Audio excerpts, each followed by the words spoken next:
नमस्कार दोस्तों मंगल, नवग्रहों में मंगल जो है वह एक युवा ग्रह है, यंग ग्रह, यानी कि कहते हैं कि बलशाली ग्रह।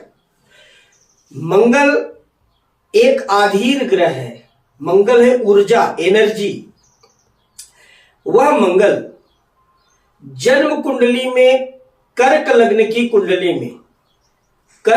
की कुंडली में यदि मंगल दसम भाव में बैठा हो, यानी कि 10वें घर में बैठा हो, तो ऐसा मंगल जातक को बहुत ऊंचाइयों तक लेकर के जाता है। मंगल एक आक्रामक ग्रह है। मंगल को थोड़ा सा एक नर्वसता जरूर मिली है, क्योंकि उसके अंदर तुरंत कुछ करने की एक इच्छा शक्ति जागती है। उसको लगता है कि तुरंत होना चाहिए। तो मंगल जब दसम भाव में बैठता है, 10वें घर में बैठता है कर्क लग्न की कुंडली में, तो ऐसा जातक अपने आप को एक निश्चित स्थान में, ऊंचाई में पहुंचाने के लिए किसी भी हद तक मेहनत करने के लिए वह तैयार रहता है, क्योंकि यह एक आधिपत्य योग बनाता है, जिसमें वो चाहता है कि मेरा आधिपत्य वहां बना रहना चाहिए। क्योंकि मंगल जब वहां दसम घर में बैठेगा तो उसकी चतुर्थ दृष्टि लग्न में जाती है, जहां कर्क राशि विराजी हुई है। पर कालपुरुष की कुंडली में उस घर में 1 नंबर की, यानी कि मंगल की ही मेष राशि वहां पड़ती है।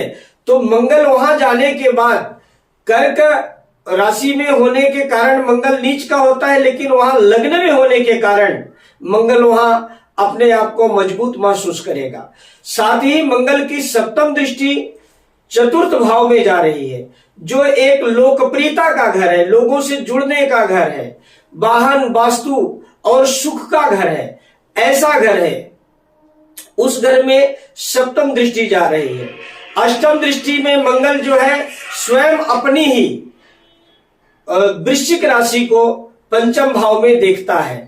तो जब ऐसे योग बने हो तो यह आप जान लीजिए कि यह एक बहुत बड़ा राजयोग है। इसी तरह मंगल यदि कर्क लग्न की कुंडली में सप्तम भाव में, यानी कि 10 नंबर की गिनती में लिखा हुआ हो, जो कि उसकी उच्च राशि मानी जाती है, तो उसकी भी दृष्टि आप देखेंगे तो चतुर्थ दृष्टि उसके स्वयं की मूल त्रिकोण राशि, यानी कि दसम घर में जा रही, 10वें घर में जा रही, और सप्तम दृष्टि लग्न में जा रही है, कर्क लग्न में।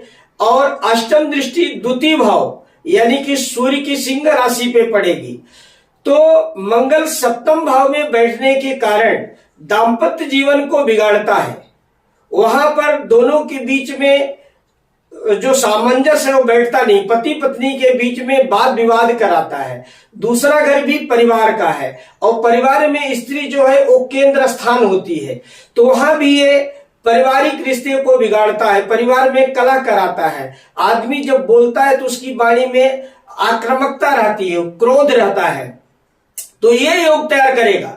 लेकिन मंगल धन प्राप्ति के लिए, पद प्राप्ति के लिए, धन है, वाहन है, भूमि है, मकान है, अच्छे पद है, तो ऐसे जगहों में यह मंगल बहुत ही शुभ कारक है। खास करके व्यक्ति यदि इलेक्ट्रिक से संबंधित बिजनेस कर रहा हो, खेल कूद से संबंधित बिजनेस कर रहा हो, इंजीनियरिंग से संबंधित बिजनेस कर रहा हो, प्रॉपर्टी या जमीन से संबंधित कोई बिजनेस कर रहा है, तो आप निश्चित मानिए कि ऐसा मंगल ऐसे जातक को उस ऊंचाई तक पहुंचाता है, जब लोग उसको देखते हैं तो कहते हैं कि देखो ये कहां से कहां पहुंच गया।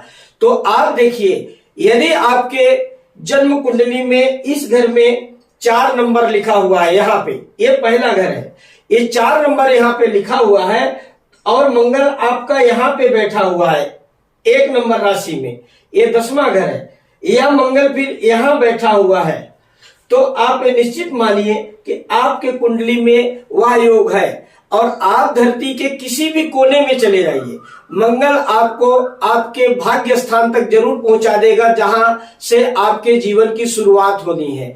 तो आप देखिए कि मंगल आपके कुंडली में कहां बैठा है।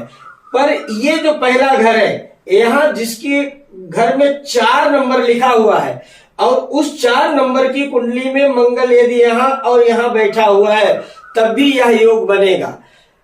इसलिए आप देखिए कि कहीं आपके जन्म कुंडली में मंगल इस स्थान में तो नहीं है, यदि इस स्थान में है तो आप बहुत ऊंचाइयों को छूने वाले हैं, आपको कोई रोक नहीं सकता है। तो दोस्तों, यदि अब तक आपने मेरे चैनल को सब्सक्राइब नहीं किया है तो सब्सक्राइब कीजिए, लाइक कीजिए और शेयर कीजिए। तब तक के लिए नमस्कार।